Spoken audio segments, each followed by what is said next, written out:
Well, everyone, it's time for us to go and take a look at the Apple Watch Series 10 and compare it against the Samsung Galaxy Watch 7 and see which particular watch is a better one for you. Now, I will definitely tell you between both. The interesting thing here is that it really doesn't matter because you can't use an Apple Watch on the same devices that are supported on the Samsung Galaxy Watch 7 and vice versa. Meaning that if you have a Samsung phone or a Google Pixel or an Android phone, you can use a Galaxy Watch, but you can't use an Apple Watch. And if you have an iPhone, you can't use a Galaxy Watch. So you're kind of stuck into buying one of these other ones. But if you're just curious on how they hold up, if you want to make yourself feel a little bit better, here's the thing. Both of these watches are very, very good. And at this point, there's not really anything super crazy that the Galaxy Watch has that the Apple Watch doesn't have, and like vice versa. Like they both kind of have the same thing going on at this point. The build qualities are different. There's cool like features built in that are nice to have. But I would say for the average person out there who's going to go ahead and buy a watch, these two watches will suffice and they have all the features that you need built in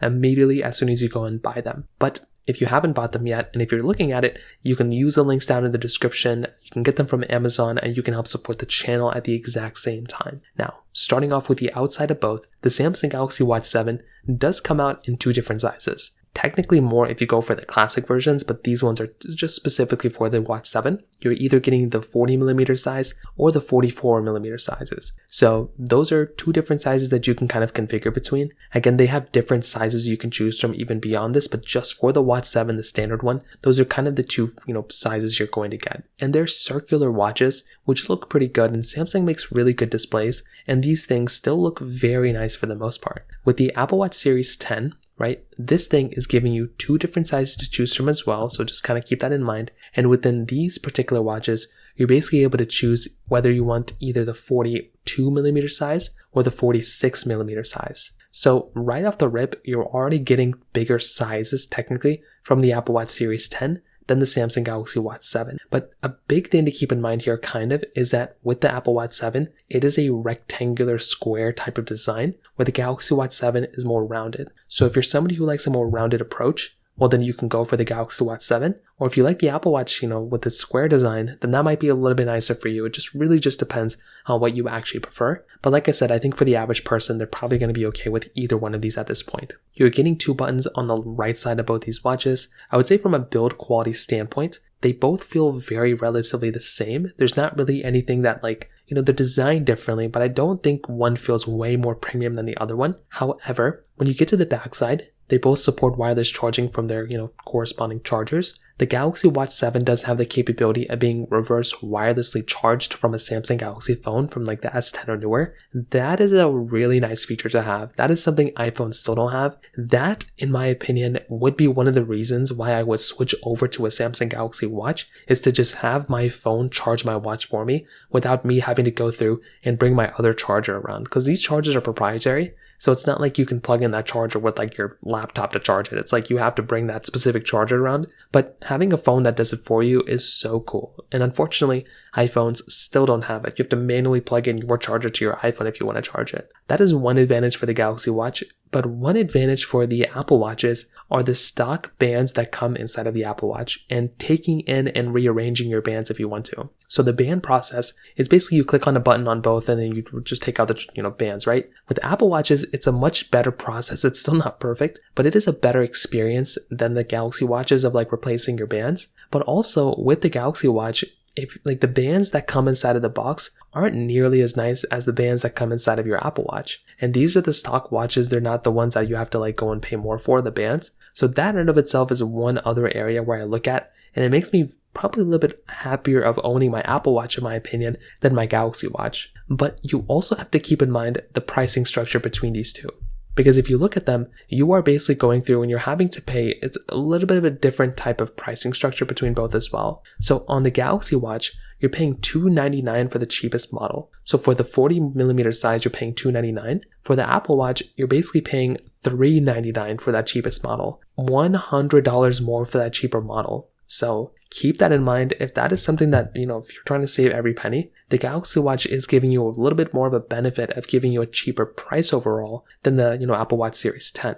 So that right there, in my opinion, is another pretty big thing to keep in mind there too. Now, from the feature side of both of these, they are very, very similar. I would say that if you're not really I'm the average person, right? If I'm going to go through and pick up a watch, I'm not going to notice big, massive differences between how these watches, compare from each little feature. I will mostly look at, how will this watch compare from previous things that I've done. So with the Galaxy Watch, you're able to track your workouts, check notifications. You have Galaxy Eye built in, which is kind of interesting. And I don't know if there's if I haven't compared the workout app, trackers between both that well, but they both give you the same type of information. All I care about is how long I'm running, how fast I'm running, and maybe my app mile per pace. Other than that, I don't really care that much about really anything else, but both of these watches will be able to have a ton of features built in, and I guarantee you're not really going to notice too many differences once you're in it. There's differences between Wear OS and Watch OS, that's the operating system between both, but you're not really going to look at either one and be like, oh, I wish I had this watch because it had a